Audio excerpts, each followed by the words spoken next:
الرحمن الرحيم. السلام عليكم ورحمة الله وبركاته. إخواتي الزملكاوية والأهلوية، أهلا بيكم في فيديو جديد مع دورينا غير أي دوري. في البداية قبل ما أتكلم في أي حاجة وأي مشاكل عن دورينا، خلينا بس إن احنا نوجه رسالة للاعب المحترم الخلوق محمود عبد الرازق شيكابالا اللي أعلن اعتزاله لعبة كرة القدم. شكرا لشيكا على ال 22 سنة اللي انت قضيتهم داخل نادي الزمالك. شكرا على 22 سنة أحرزت فيهم بطولات مع نادي الزمالك. شكرا ليك على كل يوم حلو فرحت فيه جماهير نادي الزمالك. شيكابالا اللي هيفضل أسطورة جماهير نادي الزمالك، شيكابالا الأسطورة المصرية والعربية، شيكابالا اللي ياما متعنا برجليه الشمال. حابين نقول له النهارده في يوم اعتزاله شكرا ليك يا شيكا على كل يوم قضيته داخل نادي الزمالك. شكرا يا شيكابالا، وان شاء الله تكون موفق في حياتك بعيدا عن كرة القدم. تعال بقى نتكلم عن المشاكل اللي حصلانة عندنا في الدوري المصري، وخصوصا عند حبايبنا في النادي الاهلي. النادي الاهلي اللي كان بيصدر ازمات ومشاكل للانديه ابتدى دلوقتي تحصل عنده المشاكل والازمات. طيب ايه اللي حصلان؟ اللي حصلان ان اللاعب احمد عبد القادر، كلنا عارفين احمد عبد القادر وامكانيات احمد عبد القادر. احمد عبد القادر رافض ان هو يكمل في النادي الاهلي، لكن حاليا بيتدرب جوه داخل النادي الاهلي، وبالتحديدا على ملعب مختار التتش. افتح التتش، افتح التتش يا بيبو. احمد عبد القادر بيتدرب داخل النادي الاهلي، وبيقول لمسؤول النادي الاهلي ان انا مش ماشي من النادي الاهلي، عايزيني امشي، ادوني الاستغناء عشان ارحل من النادي، عايزيني اكمل فانا هقعد والعب مع الفريق. رد مسؤول النادي الاهلي ايه؟ وبالذات الكابتن محمود الخطيب. كابتن محمود الخطيب ومسؤولين النادي الاهلي قعدوا مع احمد عبد القادر وقالوا له ان انت لازم تجدد عقدك مع النادي الاهلي، وبعد كده هنخرجك اعاره لاحد الانديه المصريه او احد الانديه العربيه. لكن الكابتن احمد عبد القادر قال للكابتن بيبو العب غيرها يا بيبو، انا مش هجدد. عايزني في النادي الاهلي يبقى اجدد واقعد، مش عايزني اديني الاستغناء بتاعي عشان امشي. وهو النادي الاهلي مش عايزين يدوا الاستغناء لاحمد عبد القادر عشان عارفين احمد عبد القادر هيروح فين. احمد عبد القادر لو مشي من النادي الاهلي زملكاوي، ومعروف احمد عبد القادر مسؤول النادي الزمالك قالوا له يا احمد خلص مشاكلك مع النادي الاهلي وخد الاستغناء، واحنا هنمضي معاك باي رقم انت عايزه. انت لو جيت فانت اساسي في الفريق، وخصوصا ان احمد عبد القادر لسه سنه صغير. فاصبح دلوقتي النادي الاهلي في مشكله مش عارف يعمل ايه، وخصوصا النادي الاهلي عايز يستفيد من احمد عبد القادر، لكن احمد عبد القادر بقى عامل زي اللقمه اللي واقفه في الزور، مش عايز يفيد النادي الاهلي باي شيء. طب ايه اللي حصلان تاني؟ نادي سيراميكا كليوباترا طالب اللاعب احمد عبد القادر وطالب اللاعب خالد عبد الفتاح الاثنين بيع نهائي. وايه تاني؟ وطالب اللاعب كريم الدبيس اعاره. طيب ليه؟ لان النادي الاهلي عاوز احمد رمضان بيكهام بيع نهائي، وعايز محمد شكري بيع نهائي. علشان كده مسؤول سيراميكا كليوباترا بيطلبوا احمد عبد القادر وخالد عبد الفتاح وكريم الدبيس دول اعاره، اما احمد عبد القادر وخالد عبد الفتاح دول بيع نهائي، وكريم الدبيس اعاره. فالنادي الاهلي دلوقتي بقى اصبح في مشكله مش عارف يعمل ايه. ده لسه في مشاكل تانية وهقول لك عليها دلوقتي. لكن دلوقتي احمد عبد القادر بقى مشكله للنادي الاهلي مش عارفين يعملوا معاه ايه. لكن خليني اقول لك ان الاهلي قدامه قرارين، مفيش تالت. يا اما يجدد لاحمد عبد القادر عشان ما يروحش النادي الزمالك ويفيد نادي الزمالك، ويقعد احمد عبد القادر مع دكه البدلاء، يا اما النادي الاهلي يدي الاستغناء لاحمد عبد القادر، وبالتالي يكون احمد عبد القادر زملكاوي. ده اللي حصلان داخل النادي الاهلي. ده لسه بقى وسام ابو علي. طب ما تيجي نتكلم كده عن وسام ابو علي. وسام ابو علي قاعد في النادي الاهلي وهو غضبان. وسام ابو علي بتجيله كل يوم عروض في النادي الاهلي، لكن النادي الاهلي مش عايز يفرط فيه.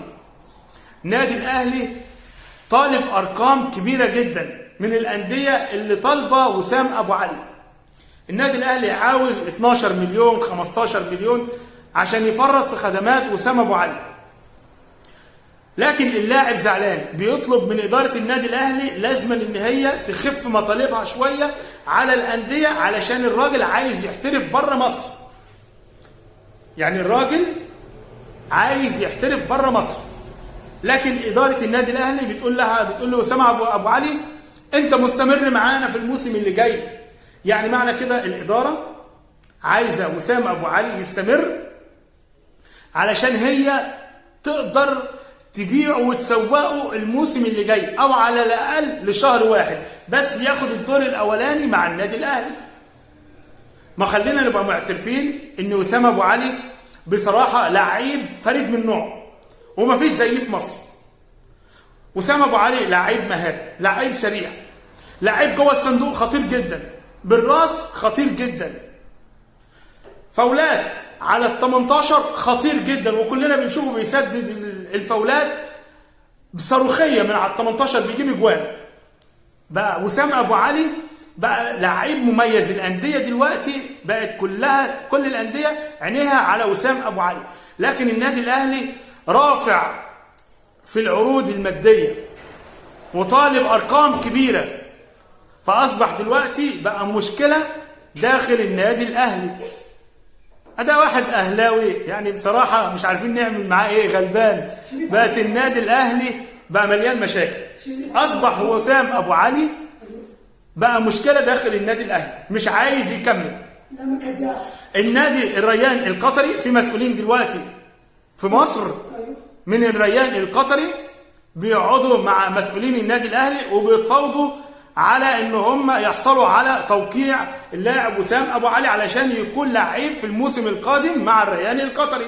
لكن الريان القطري بيطلب تخفيف المطالب من النادي الاهلي، بيقول لهم ان انا هدفع 7 مليون 8 مليون، لكن النادي الاهلي بيقول لمسؤول الريان القطري ان انا عايز 10 مليون او 12 مليون. دي مطالب النادي الاهلي ومشاكل النادي الاهلي مع وسام ابو علي. طيب ما تيجي نسيبنا بقى كده من قصه وسام ابو علي ونتكلم في مشكله مصطفى محمد. طيب زي ما احنا عارفين ان النادي الاهلي في الفتره اللي فاتت كان بيحاول ان هو يتعاقد مع مصطفى محمد، وكان بيقدم عروض كبيره لمصطفى محمد، لكن كل مره كان النادي الاهلي بيقدم عرض لمصطفى محمد كان مصطفى محمد بيرفض العروض المقدمه من النادي الاهلي، وبيقول للنادي الاهلي انا مش هخسر جماهير نادي الزمالك ومش هخسر نادي الزمالك. لكن النادي الاهلي لسه عنده اليقين ان هو هيقدر يضغط على مصطفى محمد ويوقع مع مصطفى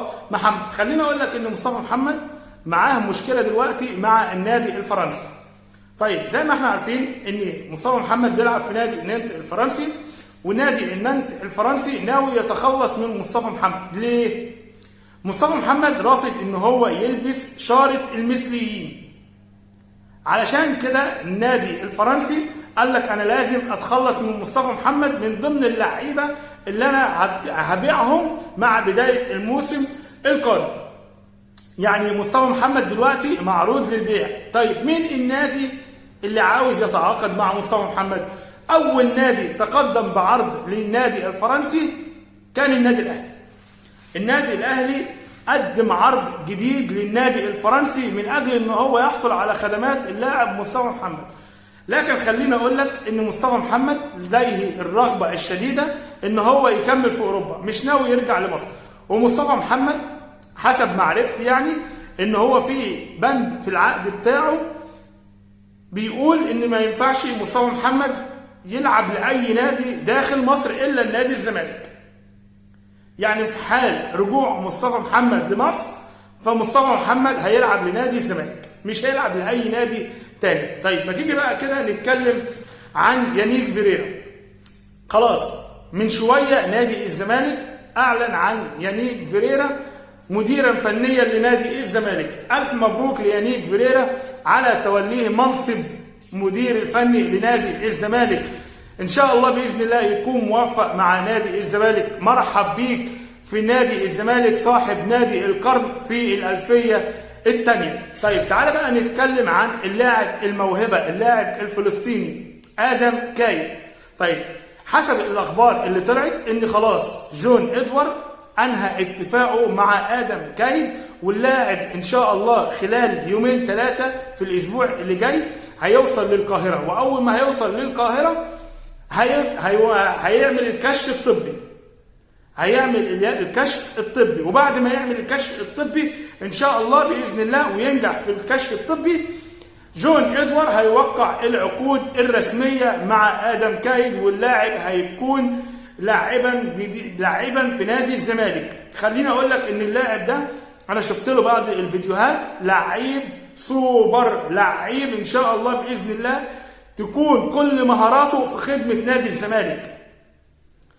أنا شايف إن آدم كايد إن شاء الله بإذن الله يكون صفقة سوبر لنادي الزمالك. وبكده يا عزيزي المشجع الزملكاوي أكون أنا قلت كل الأخبار أو بعض الأخبار عن نادي الزمالك. في النهاية بقى بتمنى منك إن أنت تدعم القناة بزر اللايك، وفي النهاية ما يسعنيش غير إن أنا أشكر حضراتكم.